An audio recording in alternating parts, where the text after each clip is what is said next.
Hello, what's up mga sangkay? Sa oras na ito, pag-usapan po natin ito pong nangyayari kay BBM at Sara Duterte. Ano nga ba ang kaganapan sa kanilang dalawa? Kamusta sila?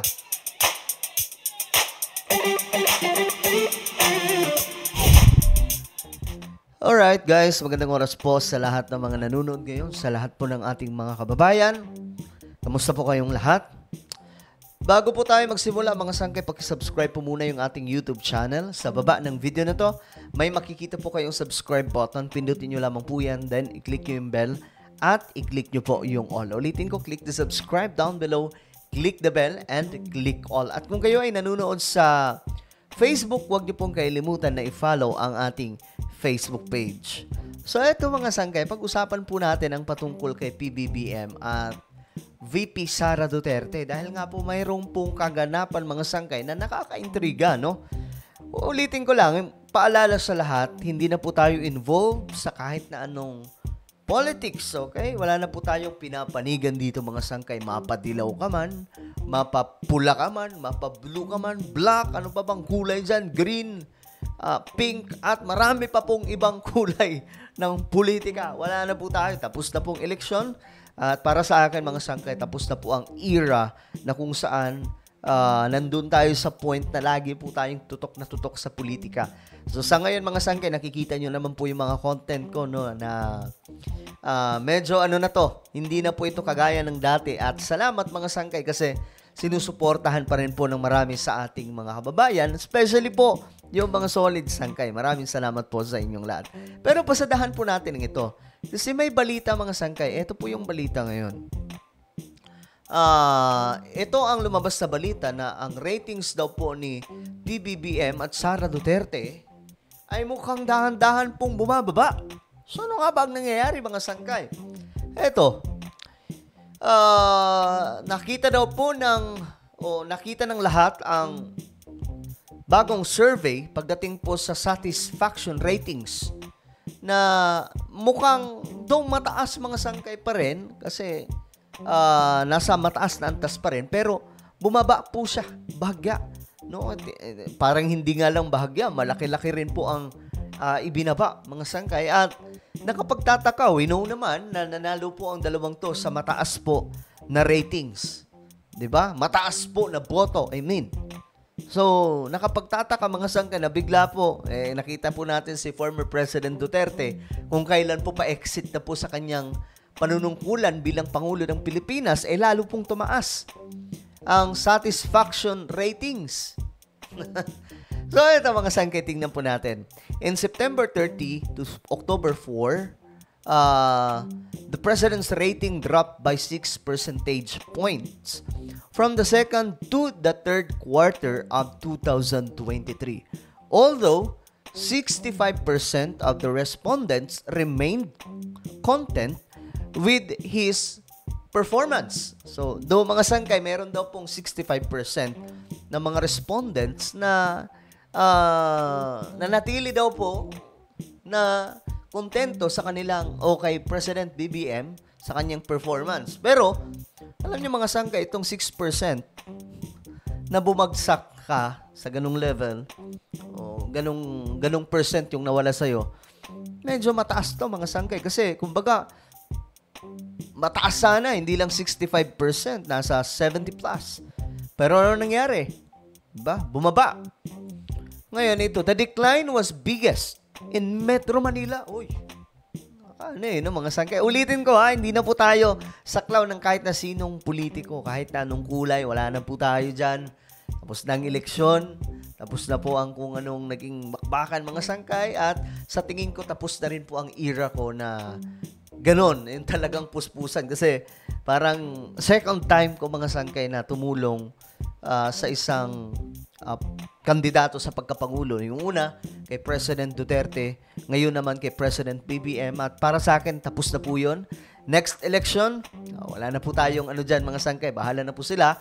Basta tayo dito, neutral tayo, mga sangkay. At higit sa lahat, ang gusto kong malaman po talaga ng lahat, yung situation ngayon ng ating planeta, ng ating mundo. Okay, para aware po tayo. Nang sa ganun, lalo po tayong mapalapit sa ating Panginoon, di ba? Maganda naman po yun. The decline was biggest in Metro Manila. Grabe, no? 12 percentage point drop across all socioeconomic classes. The president's, trust rating nationwide was 73%, lower than the 75% in Okta's second quarter survey in July. Only 7% of the respondents distrust him, while 19% undecided. Mataas pa rin mga sangkay yung trust ratings, nasa 75%. Pero bumaba din po siya ng bahagya, no? Ayan, 73% nationwide. Lower than 75%. Bumaba po siya mga sangkay. Ngayon, ewan ko ano ba ang nangyayari. Ito ba ay dahil sa mga issues na kinakaharap ngayon? Hindi na nga po tayo halos updated, di ba? Sa totoo lang guys, hindi po ako updated sa politics sa Pilipinas. Alam niyo kung saan ako updated? Pagdating dito sa ating bansa, mas updated po ako sa West Philippine Sea. Yan po talaga ang binabantayan natin. Kasi, yan, magkakaisa tayo dyan. Pare-parehas po tayo Pilipino. Kahit po anong kulay ng politika, dapat pagdating po sa teritoryo ng ating bansa, we are united. Ngayon, Marcos trust rating across major areas range from 66% to 78%, with the highest ratings in the Visayas. Okay, mataas si BBM sa Visayas, nasa 78%. And the lowest in the National Capital Region at 66%. So, sa NCR po siya, sa Luzon, bumagsak ng bahagya. The President Trust Ratings across socioeconomic classes also ranges from 53% to 75%, with his highest trust rating belonging to Class D and E at 74 and 75% respectively, while his lowest trust rating belonging to Class ABC at 53%. Ayon po ito sa Okta. Ngayon, dito naman tayo kay VP Sara. Ito po mga sangkay.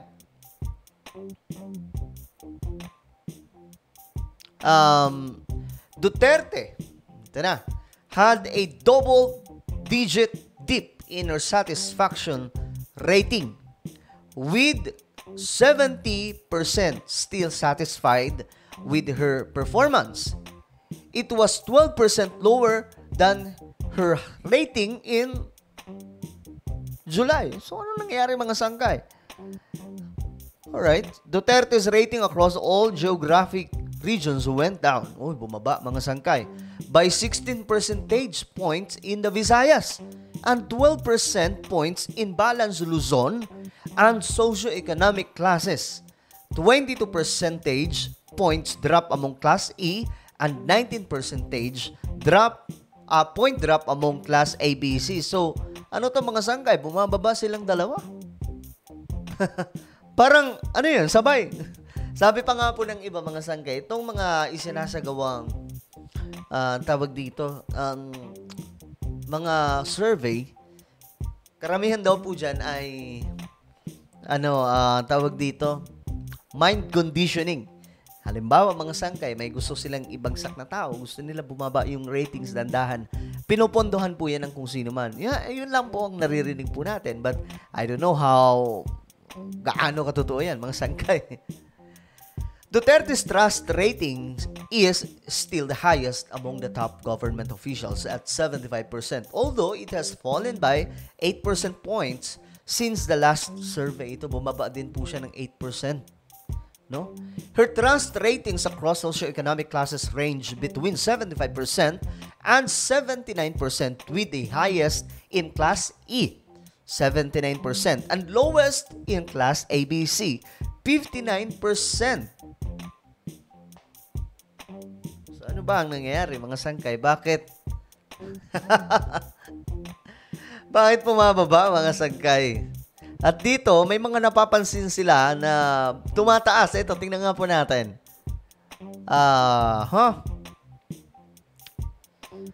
Senate President Juan Miguel Zubiri and House Speaker Ferdinand Martin Romualdez Improve. Uy, tumaas ang satisfaction ratings.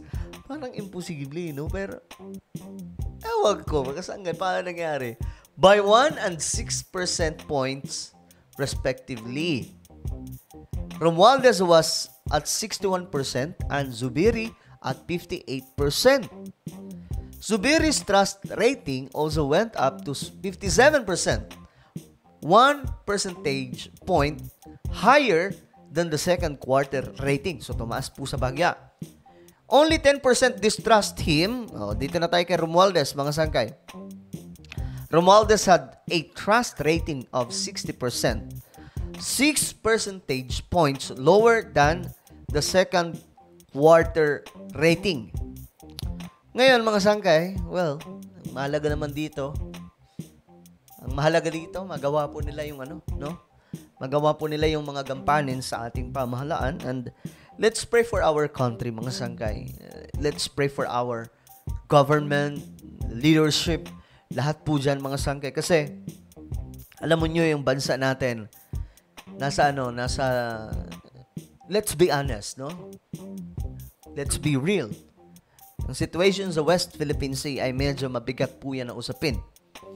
Anytime pwedeng may mangyaring kung anong hindi natin magugustuhan. It may be nakakalungkot na balita or scary na mangyari. China and Philippines, America and China, mga sangkay, magbanggaan. Tapos sa West Philippine Sea magkaharapan. So we don't know. That's why we have to pray for our leaders, for our government na karoon ng divine intervention ng ating Panginoon to lead them how to decide, paano ang kanilang mga decision making, ano po ang kanilang mga gagawin, no? Let's pray for them. We are all Filipinos, mga sangkay. Gayon ano man ang pagkakaiba ng political color po natin, we are all Filipino. When it comes to our territory, we have to unite. Alright, ano po ang inyong opinion, mga sangkay? Ano ba sa tingin nyo ang nangyayari? Bakit bumababa ang ratings ni PBBM at Sara Duterte? No? Just comment down below. Lalo talaga tayo update pagdating sa politika. At ngayon guys, I invite you to please subscribe my YouTube channel, Sangkay Revelation. Hanapin nyo po ito sa YouTube. At syempre kapag nakita nyo na, click the subscribe, click the bell, and click all. Ako na po ay magpapaalam hanggang sa muli. This is me, Sangkay Janjan. Palagi nyo pong tatandaan that Jesus loves you. God bless everyone. Bye-bye.